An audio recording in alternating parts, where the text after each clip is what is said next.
앞에 나오실 분 계실까요? 아, 많습니다. 좋아요. 그럼 가장 첫 번째 손 들어주신 분부터 이렇게 세 분 진행을 해볼게요. 성함과 함께 어떤 세상에 살고 싶은지, 그 이유는 무엇인지 이야기 나누어 보시면 좋겠어요. 여러분 다시 한번 큰 박수 부탁드립니다.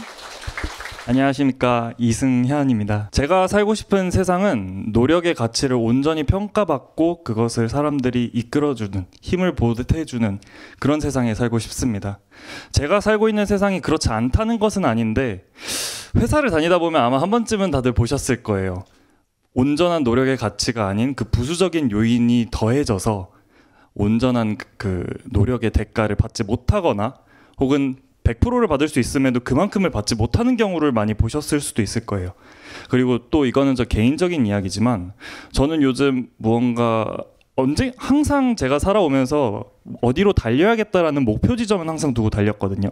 근데 요즘엔 최근에 환경이 바뀌고 상황이 바뀌고 그러다 보니까 더 많은 것들을 보고 더 많은 것들을 경험하면서 제 스스로 많은 제가 추구하는 가치에 대한 궁금증 내지는 물음표를 자꾸 던지게 되더라고요. 그러다 보니까 헷갈리는데, 제가 어떠한 노력을 어디다가 투자를 해야 하는지도 요즘은 좀 고민이 되더라고요.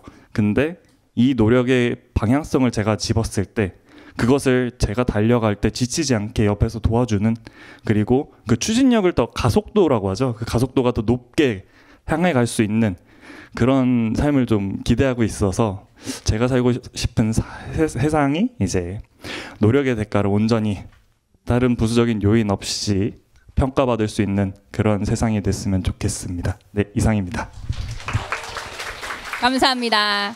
이쪽 나와보세요. 제가 바로 피드백 드릴게요. 이 온전한 노력을 인정받는, 그리고 누군가가 이끌어주는 세상이면 좋겠다 말씀하셨는데요. 제가 들으면서 세 가지만 말씀드리고 싶어요. 우리 모두에게 해당하는 이야기인데요. 가장 처음은 짧게 말하는 게 좋아요. 예를 들면 저도 다정한 세상을 원합니다. 다정한 세상을 원합니다. 10글자잖아요. 한 15글자 이내로 말을 해보세요. 안 그러면 기억하기가 어려울 수 있어요. 설득을 잘하려면 여러분 기억에 남아야 돼요. 이럴 때 있어요. 예를 들면 제 사무실이 코엑스에 있거든요. 근데 사무실에서 갑자기 어느 날 뭐 햄버거가 먹고 싶을 때가 있어요. 그 이유는 코엑스부터 삼성역까지 가는 그 길에 전광판이 어마어마하게 많이 있거든요. 거기에 계속 노출돼서 그래요. 맥도날드 햄버거가 계속 나와요. 그럼 삼성역에 맥도날드가 있거든요. 근데 그거를 언젠가 봤기 때문에 떠오르는 거예요. 이거 노출이라고 하잖아요. 마케팅도 그래서 더 많이 노출시키려고 하는 거죠. 근데 이런 것처럼 인간도, 나도 누군가에게 기억에 남아야 돼요. 그래야만 그 사람이 떠올라요. 근데 우리 이럴 때 있죠. 이름도 기억이 안 나고 그 사람이 했던 말, 방금 이야기를 나눴는데 돌아서서 무슨 말 했는지 기억이 안 날 때가 있어요. 집중도 안 됐고 그 사람이 나에게 남지 않은 거예요. 그건 많은 이유가 있을 테지만, 그래서 우리는 전략적으로 기억에 남기 위한 여러 가지를 취할 수가 있어요. 그 방법 중에 하나는 일단 짧은 말로 해야 돼요. 특히나 처음에 말할 때 많은 사람들이 집중력이 높습니다. 근데 반대로 화자는 처음 말할 때 긴장도가 높죠. 그래서 그때 서두에서 횡설수설하거나 정돈되지 않은 말을 할 수 있는 확률이 높아요. 그때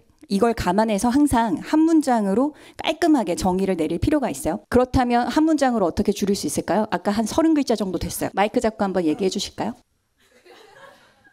그러면 두 번째 얘기 드릴 테니까 생각 더 해보세요. 여러분도 마찬가지예요. 서로 대화 나누실 때도 아마 길게 이야기할 수 있는데요. 핵심은 무엇인가? 그 핵심 키워드만 있으면 되죠. 아마 온전한이라는 키워드를 좋아하셨던 것 같아요. 그래서 여러 번 나왔거든요. 그래서 두 번째로 말씀드리고 싶은 건 이 온전한이란 단어를 스스로 정의할 수 있어야 돼요. 저 역시도 다정한이라는 표현을 했는데요. 형용사를 쓸 때 특히 그 낱말을 우리가 해석할 수 있어야 돼요. 내가 말하는 다정한이란 건 무엇인지, 내가 말하는 온전한 노력이란 건 무엇인지, 부수적인 요인들은 무엇인지 말할 수 있어야 돼요. 안 그러면 듣는 사람은 저마다 자신의 경험대로 해석합니다. 저는 아까 듣자마자 그런 날들이 떠올랐어요. 제가 홈쇼핑에서 일했을 때, 홈쇼핑은 PD나 MD가 쇼호스트를 선택해요. 그래서 예를 들면 마이크를 판다. 그러면은 마이크 팔 사람 정웅수 이렇게 써놔요.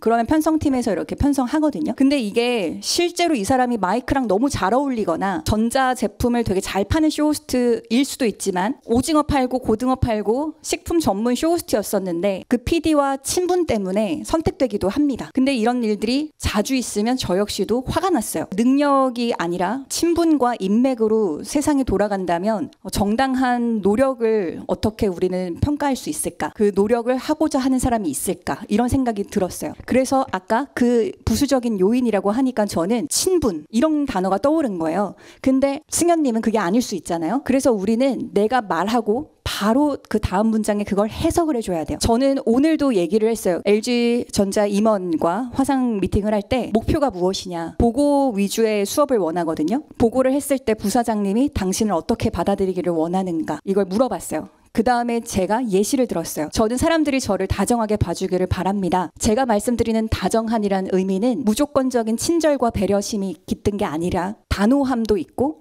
주장도 뚜렷한 걸 전 다정함이라고 생각합니다. 왜냐하면 때에 따라서 강해야 할 때가 있을 거고 약할 때가 있을 거고 그 상황별로 저의 다정함을 조절하고 싶다. 그리고 내가 지킬 수 있는 걸 지키는 것마저도 다정함이라고 생각한다. 라고 얘기를 했어요. 근데 이런 것처럼 말하지 않으면 우리는 그 단어를 저마다 해석을 합니다. 그래서 온전함과 부수적인 요인은 무엇인지 이야기를 해야 돼요. 안 그러면 우리가 이렇게만 말하면 추상적이다, 모호하다, 애매하게 말한다, 돌려 말한다 이렇게 돼요. 보면 아까 승현님은 술술술 잘 이야기를 하셨잖아요. 그래서 말 잘한다 이렇게 생각될 수 있어요. 근데 찬찬히 들여다보면 핵심을 말하지 않는 느낌이 나죠. 근데 모든 대화가 이렇게 흘러가면 결국 이승현이라는 사람은 누군가 우리가 모를 수 있어요. 기억나게끔 이야기를 해줄 필요가 있죠. 그리고 세 번째는 더 웃기. 웃어야 돼요. 설득을 가장 수월하게 할 수 있는 연결고리 그건 호감이에요, 여러분. 호감을 주려고 많이 노력해야 돼요. 저는 오늘 아침에도 일어나서 달리고 쪽잠을 자고 계속 틈틈이 저는 강의안을 봐요. 여러분을 만나기 전에 어떤 얘기를 드릴까 이러면서 본단 말이에요. 그 모든 것들이 여러분한테 호감을 주기 위한 여정들도 있어요. 저는 아까 유튜브 행사 갔다 그랬잖아요. 한 700명의 크리에이터들이 모였어요. 되게 화려한 사람들이 많았어요. 왜냐하면 뷰티, 패션에 관련된 크리에이터들이 모였거든요. 저는 왜 불렀는지 모르겠어요. 저는 말하기 크리에이터인데요. 근데 그때 저는 집에서 분리수거장 갈 차림새로 갔어요. 맨 얼굴로 트레이닝복 입고 갔거든요. 그래서 아까 다정 PD가 방금 저의 모습을 보더니 선배 아까랑 너무 다르네요. 라고 해요. 제가 화장을 하고 여러분을 만난 이유도요. 예쁘려고 하는 게 아니라 화장을 하면 자신감이 생겨요. 제가. 더 호감을 주려고 하는 거거든요. 이 많은 것들이 호감을 줘야 제가 전달하는 내용이 더 잘 통합니다. 그래서 웃는 것부터 우리가 시작해야 돼요. 여러분 우리 일단 같이 한번 웃어볼까요? 볼로 웃어야 돼요. 볼로. 입꼬리를 볼로 들어야 진짜 웃는 것 같아요. 안 그러면 그냥 하하 이렇게 되게 어색해요. 자, 이제 많은 생각 하셨을 것 같은데요. 웃으면서 단어를 해석해 주시면서 포부를 짧은 문장으로 한번 말씀해 주시겠어요? 여러분 다시 한번 용기의 박수를 부탁드립니다. 저는 정직한 세상에 살고 싶습니다. 노력 그 자체로, 온전한 노력 그 자체로 평가받는 세상에 살고 싶습니다. 제가 말하는 여기서 온전함이란 어떠한 외부 요인, 정치적인 요소가 제외되고 노력, 그 사람이 투자한 시간과 노동, 그 가치 자체만으로 평가받는 세상에 살고 싶습니다. 아주 좋았어요. 감사합니다. 훨씬 좋죠. 이렇게 정의를 내리니까 내가 무슨 말을 하는지 명제가 뚜렷해지잖아요. 그래서 내가 쓰는 어휘, 그 뜻은 무엇인지 스스로 해석해주면 좋습니다.